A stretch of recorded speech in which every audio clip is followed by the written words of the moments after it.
Vamos lá, galera, continuando aí o proposto 10. Ele conta toda uma historinha aí, né, de filtros. Então, a gente tem uma partícula que vai fazer isso aqui, né, e vai grudar ali na parede desse filtro. Esse filtro tem uma diferença de potencial aqui, que o exercício dá pra gente que é de 8,125 vezes 10 a 4 volts, tá? O deslocamento da partícula é aqui, certo? Mas a diferença de potencial é nessa distância.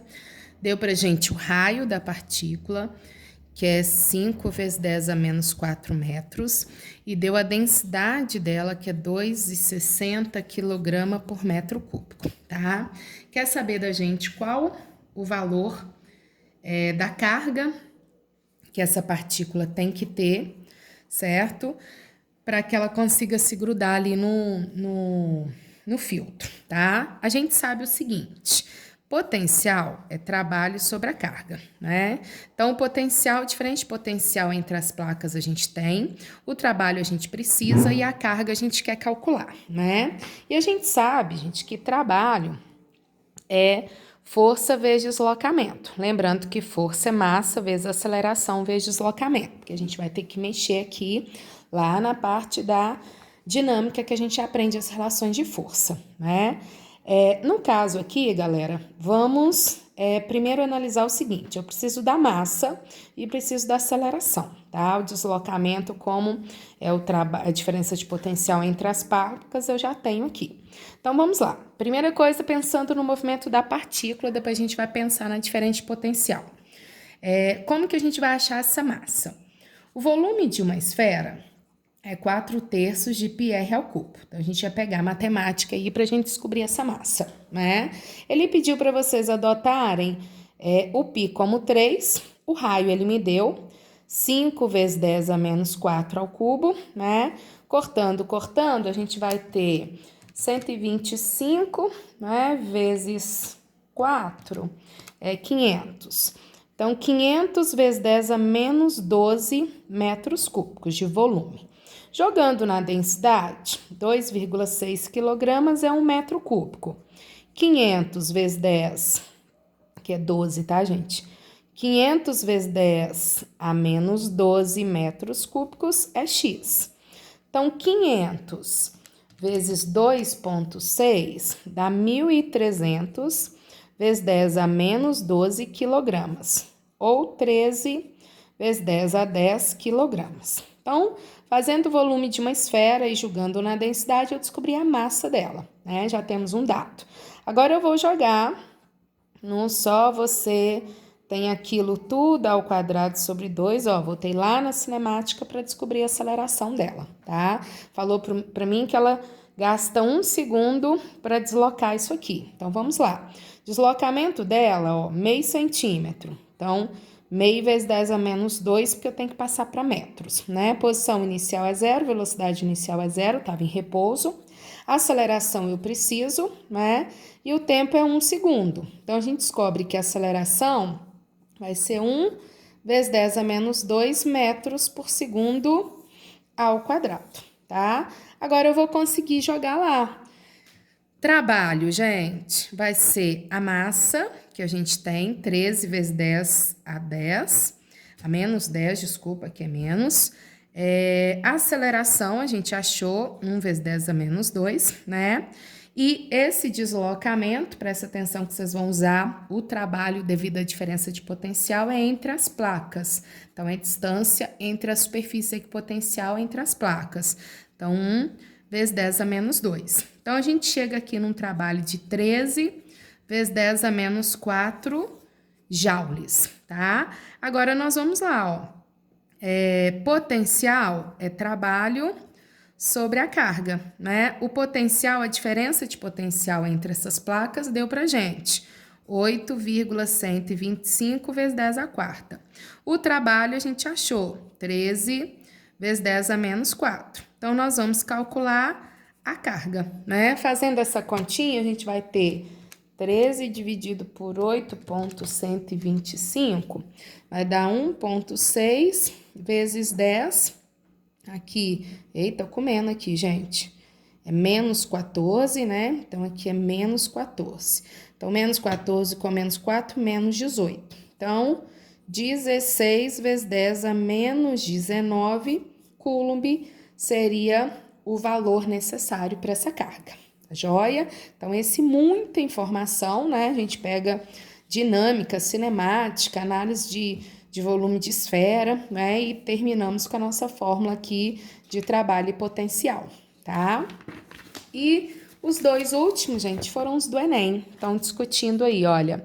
O Enem 1, ele fala para você sobre o raio, né, o relâmpago, fenômeno de descarga, tá. Então, fala que é necessário que o campo entre os elementos envolvidos, né, uma descarga pode ser entre nuvens, né, ou uma descarga da nuvem com solo, né.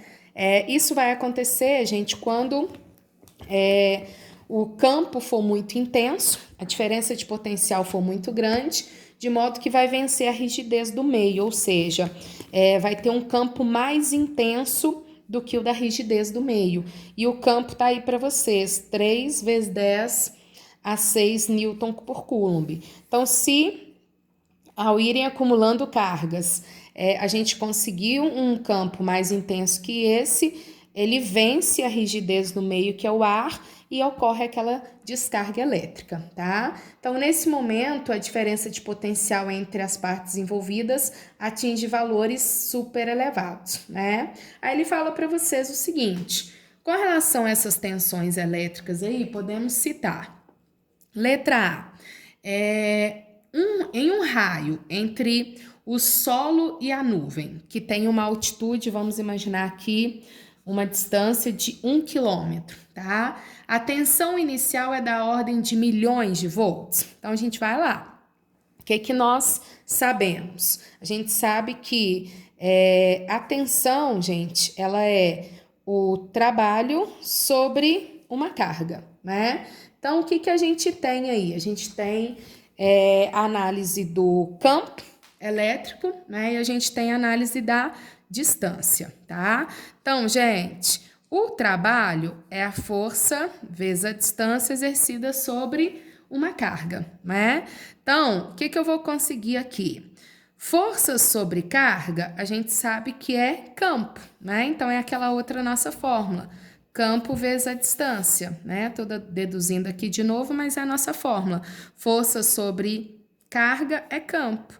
Então, o potencial pode ser calculado ou trabalho sobre carga ou campo vezes a distância. Então, nesse caso, poderia vir, ó, o campo é 3 vezes 10 a sexta, a distância é 1 quilômetro, então 1 quilômetro para metro, 1 vezes 10 a terceira. Então, daria 3 vezes 10 a 9 volts, né? Então, a letra A já estaria errada, que está falando na ordem de milhões de volts. Na verdade, seria bilhões, que é 10 a 9, né? Muitos volts. A letra B. Em um raio da nuvem para o solo, a tensão inicial é maior que aquele em um raio do solo para a nuvem. Não, essa diferença de potencial vai depender de onde é a descarga, se é da terra para a nuvem ou da nuvem para a terra, tá? Então, isso vai depender onde que a gente vai ter essa diferença de potencial maior. Pode ser daqui para cá, como pode ser daqui para cá, tá? Depende onde está o nosso campo ali. Então, não faz sentido você falar isso sem ter dados, né?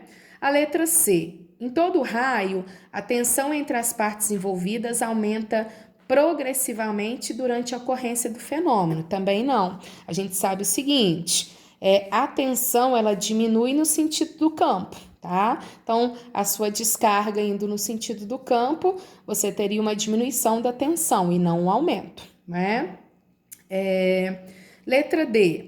Em um raio da nuvem para o solo, a tensão inicial é maior do que aquele entre nuvens. Certinho, vamos na fórmula, ó. Entre nuvens, gente, a distância é menor. Se a distância é menor, o potencial é menor. Da nuvem para o solo, a gente tem uma distância maior. Se a distância é maior, o potencial também é maior. Então, entre a terra e a nuvem, a gente vai ter um potencial maior, porque a distância é maior do que entre nuvens, tá? Então, a certinha seria a letra D. tá? E o outro fala que a tensão entre as partes aí envolvidas é igual a zero nos instantes em que acontece o fenômeno. Não, né, gente? Aí você tem tensões variando, tá? E a última, que é o Enem 2, ele conta a historinha pra gente aí sobre a ionosfera, dá até um desenhozinho aí pra vocês, tá? Aí fala que a carga na superfície aí seria de 3 vezes 10 a 5 Coulomb, seria neutralizada num tempo de 5 minutos, tá? Então, vamos pegar o que ele tem mais de dados lá, ó. Embora o campo elétrico terrestre enfraqueça com a altitude, ele fala para a gente considerar o campo como sendo uniforme, e seria 100 volts por metro, tá? O nosso campo. Sabendo que a distribuição de cargas ocorre a uma distância de 50 quilômetros da superfície da Terra, né? Pensando no desenho que tá aí, a ionosfera, ele pede pra gente uma usina que se valesse dessa diferença de potencial entre as superfícies poderia gerar uma potência de. Então, a gente tem muita conta para a gente mexer aí, olha. Eu preciso de potência. Potência, gente, é o trabalho sobre o tempo, tá? Então, a primeira coisa, calcular o trabalho para depois a gente descobrir essa potência, tá? Então, o que seria o trabalho? Ó, vou utilizar aqui. A gente tem o campo, a gente tem a carga e a gente tem a distância, né? A gente sabe que diferença de potencial pode ser calculada com campo vezes a distância. Então, eu vou na diferença de potencial primeiro. 100, distância 50 vezes 10 a 3, passando para metros. Então, a gente ficaria com 5 vezes 10 a 6 volts, diferença de potencial. A gente sabe que diferença de potencial é trabalho sobre uma carga. Então, trabalho é diferença de potencial vezes a carga. Então, eu achei diferença de potencial 5 vezes 10 a sexta. A carga, 3 vezes 10 a 5. Então, fazendo as continhas, 15 vezes 10 a 11 joules, tá? Então, usei as nossas duas fórmulas aí, ó.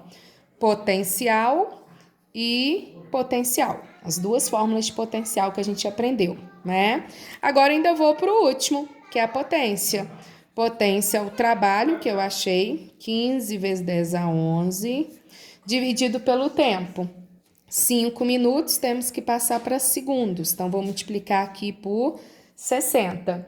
Então, 15 dividido por 300, 0,05 vezes 10 a 11, tá? Como a resposta está em mega, gente, mega é 10 a sexta. Então, 6 aí para 11, eu tenho que tirar 5 aqui. Então, vou subindo as casas, ó. 1, 2, 3, 4, 5. Vezes 10 a 6 watts, tá? Então, ficaria 5.000 megawatts. Lembrando que mega é 10 a sexta, tá? Então, esse aí, ó, lembrando das formulazinhas todas que a gente aprendeu, inclusive voltando lá na parte de potência também, né? Que é o trabalho sobre o tempo. Ok, galera? E aí a gente finaliza a correção do capítulo de potencial elétrico. Tá joia?